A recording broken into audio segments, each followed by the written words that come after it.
Welcome, everybody, to this week's podcast episode for the Financial Freedom Podcast. I'm your host, Dr. Christopher Liu. I talk about 4 different types of freedom: time, financial, location, health freedom. And I'm always scouring the globe looking for entrepreneurs, thought leaders, influencers on the cutting edge, making an impact. So today, I have a special guest, Sonya Shelton, and she specializes in CEO, executive leadership consulting, and building winning dream teams. So today, for the audience out there, is going to be talking all about your why, the workplace culture, organizations, leadership strategy, and corporate growth. So I'm really excited about this episode, and we'll go right into it. So Sonya, welcome. Thank you so much. Thanks for having me. Yes. We had connected through Podmatch. It's a great place. And so tell us more about yourself, your background, how you got started, and what you do. Yeah, so my company is Executive Leadership Consulting. I actually started it because of what I call the last job I'll ever have, which I was the head of employee communications for the Walt Disney Company globally at a time that was very interesting for the company, where we had a member of the Disney family lead a shareholder revolt against our CEO, Michael Eisner, and actually ousted him. So it was kind of like, I say it like I was in that position at a time when nobody in my position had been through that, and no one in that position will ever go through that again, right? So it was like the company going through a divorce, and I saw best of, the Disney culture, and I also saw the worst of it and how it impacted me as a leader as well. The best and the worst, right? So I developed empathy for leaders and saw the power of company culture from both sides, and decided to start Executive Leadership Consulting to help other companies. That's a very fascinating story. And the more I talk to entrepreneurs, the more people so there's 2 camps. One is what you described, it's the last time they'll ever work for anybody. They'll make it themselves. And there's people that actually kind of in the middle, and then there's people that excel at it. So, and it's quite interesting because I'm more in the camp where I like to call my own shots. But tell us more about, so you talk about this red thread leadership. I'm curious what this term means. Yeah, so we start with your why. So starting with the leader, why do you do what you do? And then how do you deliver on that why? And what can other people expect from you? So it's really how you operate. And then we look at the same thing for the leadership team. So what is their operating system? And then how do they operate as a team? And then we take all of that to create the company purpose. There's 5 P's in Red Thread Leadership, and the first one and the core of it all is purpose. So then we weave that purpose through everything that you do as a company, from your plan, which is your vision, your strategy, your goals, your processes. So how do you do what you do? Your positions. So how are you structured, and how are decisions made? How do you decide who you're going to hire, who you're going to promote?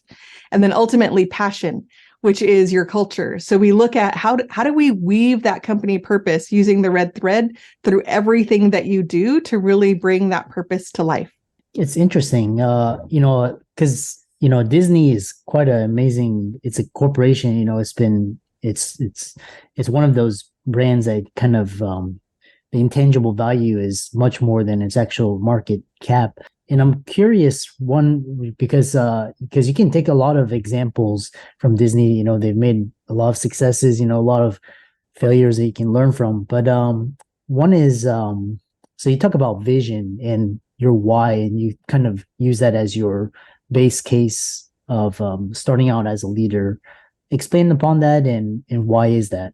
Yeah. So when you hit obstacles, right? So even think about your own life.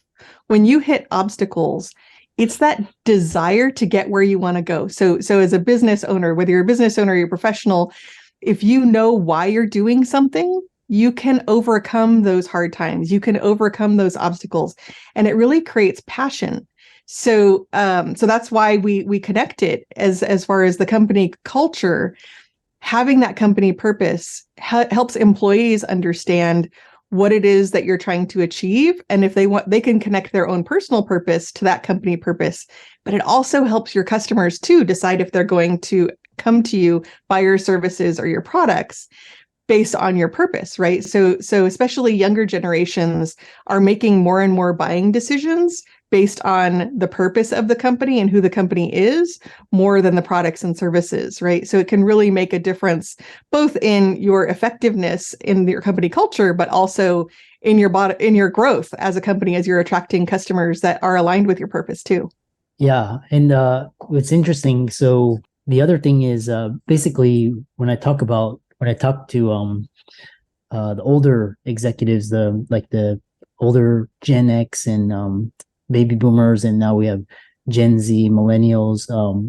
How do you reconcile these generational gaps and differences, especially with a legacy company such as Disney? I'm just curious how you reconcile that, because you have to innovate and change with the times, but then your company kind of, if it's stagnated or doesn't progress, it's going to become like Blockbuster, Kmart, these other companies that didn't make it. Yeah, absolutely. And purpose actually helps to do that, right? So there isn't a human being alive that doesn't want meaning in their life, that doesn't want purpose and meaning, doesn't matter what generation they're in. And I think the younger generations, millennials and Gen Z, I'm a Gen X myself, right? So I hear people in my generation and baby boomers say, oh, they don't want to work. They don't have the same work ethic we do.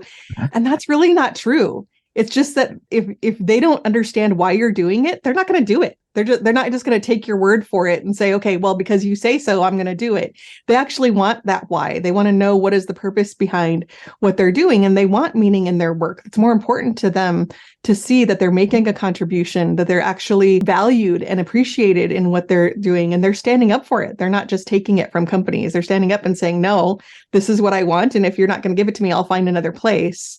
And I think companies like Disney look at, really connecting to what it is that their customers want, right? So what is it that they're doing in their personal lives, and how can the company serve them in based on where they are, right? So any company that's looking at that, you're starting with your purpose, then you're not looking at just what you do. You're also looking at how you do it, which is a place for innovation.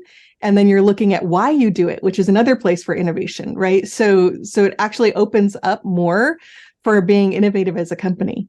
Yeah, it's interesting because there's a coffee shop close to my house, and it's basically organic and environmentally, and it's almost like 30% more than like your Starbucks, but it's always crowded with millennials and Gen Z, and you ask them why, and it's because they'll pay more because it's like good for the environment, it's supporting good causes. So really what you're describing is trends, which brings us to the next topic, is workplace.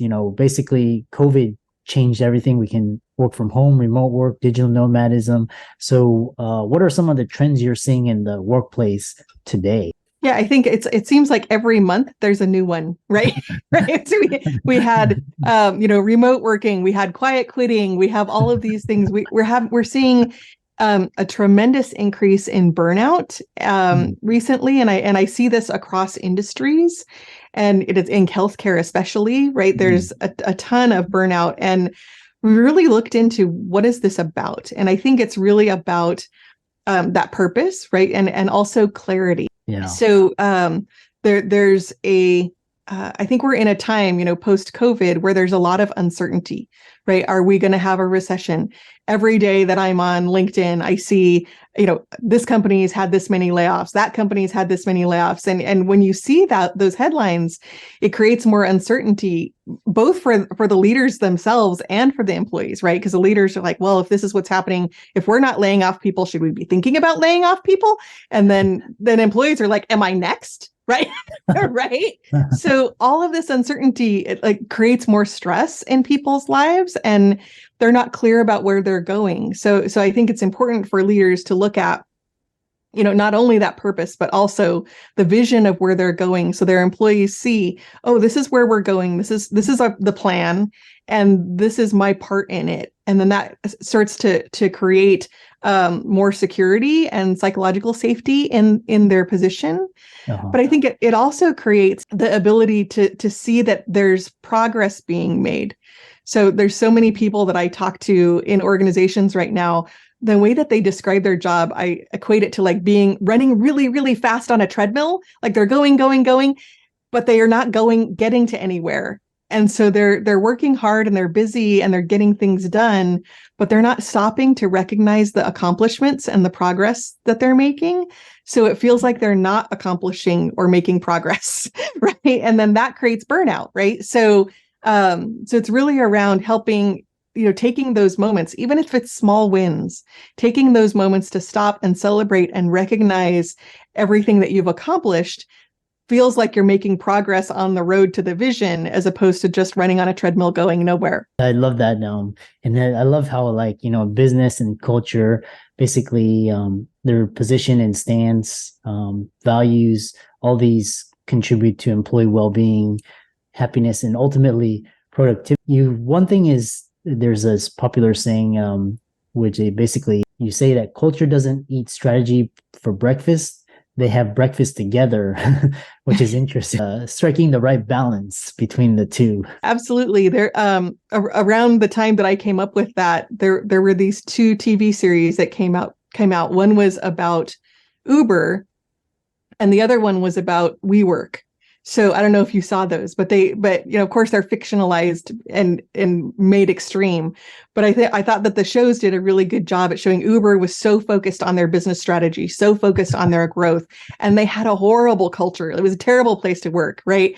And then you had WeWork, which was all about the culture, and then they overspent and almost took the company down because they were so focused on the culture that they lost sight of the business strategy, right?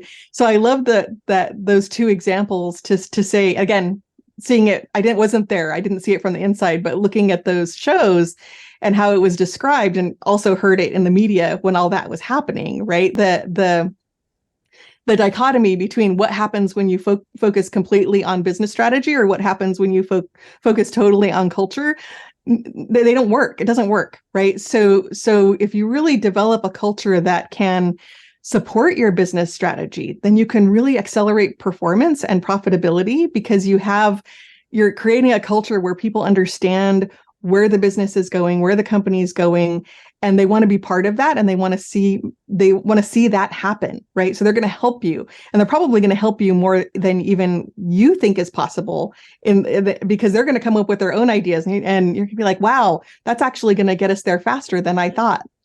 Yeah, when I saw I think it was the one was was on Showtime. I saw that one. I didn't see the one. I think that WeWork, there was one that was at, I think it's South by Southwest. This has really been a really interesting conversation, because basically a business organization is it's basically this fast-paced organism that's basically changing. The times are changing so quickly. One question is, how do organizations create such strong vision for the future during these times? One market's changing, it lasts for maybe a week and then something else. And how do you reconcile that? Yeah, I think that it's being agile, for one thing. So being able to move with the times, but not being reactionary. So I think that there's a fine line between being agile and flexible with what's happening and responding to what's happening in the marketplace, and being reactionary to say, oh, this is happening. So, and so there's a fire, we got to put it out. And I was just talking to somebody this morning where they were saying that companies create a vision, and then they get so caught up in the minutia of the day-to-day that they forget about the vision. And it's like, well, the vision's it's not just something that you put on a PowerPoint slide or on a piece of paper on the wall somewhere and then walk away. It should be guiding the company. It should be guiding all of your decisions, almost like your North Star. And so if you're following that, then when it's time to respond to a market that's going to get us closer to our vision, versus being reactionary, which is, forgetting the vision altogether. Yeah. So well said. Last question is defining success at your company, and how do you define that, and importance of, again, we talk about vision and what people want out of their work experience. I think it's different for everybody, right? So you could have what they call a solopreneur, or, like a doctor or a lawyer who has their own practice, and that's all they want, right? They don't want to create this big company. And so that's success for them, right? Is to they know this is what I want. I might want a lifestyle business, right? Where I just make a certain amount of money and I can spend the rest of the time traveling or doing whatever, right? Or it could be a company that, is a Fortune 100 company that really wants to drive shareholder value and profitability. And so their success is a different definition. So I think it really goes back to that purpose of the company and the vision of what you want to be.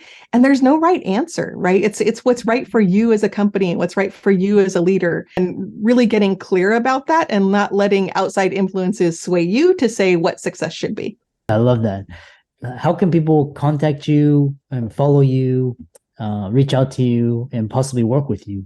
Yeah, so I'm on all the socials under Sonya Shelton, and you can also reach me at our website at executiveleader.com.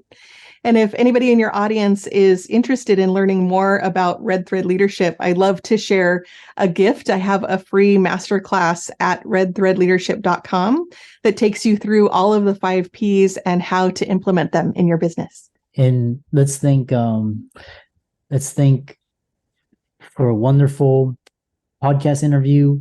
Let's thank Sonya for dropping so many nuggets of wisdom with her experience at a major company. And be sure to follow her. All of her socials she's on Facebook, LinkedIn, Instagram, Twitter, and YouTube, as well as her website. And check out her book as well. And all of those resources will be in the links and show notes. And thanks so much for coming onto the podcast. And it was a wonderful discussion. Thank you so much. I had so much fun talking to you.